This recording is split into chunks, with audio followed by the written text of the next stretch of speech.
in Milwaukee. Sullivan has issued a severe thunderstorm warning for eastern Lafayette County in south-central Wisconsin, Greene County in south-central Wisconsin, until 3 p.m.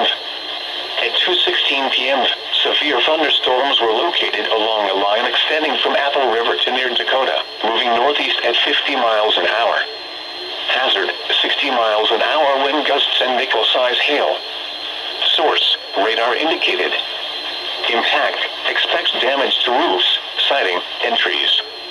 Locations impacted include Monroe, Brodhead, Darlington, New Glarus, Brooklyn, Monticello, Albany, Argyle, Blanchardville, Rita, Dayton, South Wayne, Fayette, Lemont, Browntown, Gratiot, Attica, Judah, Jordan Center, and Yellowstone Lake State Park. This includes the following location: York Memorial Church. For your protection, move to an interior room on the lowest floor of a building.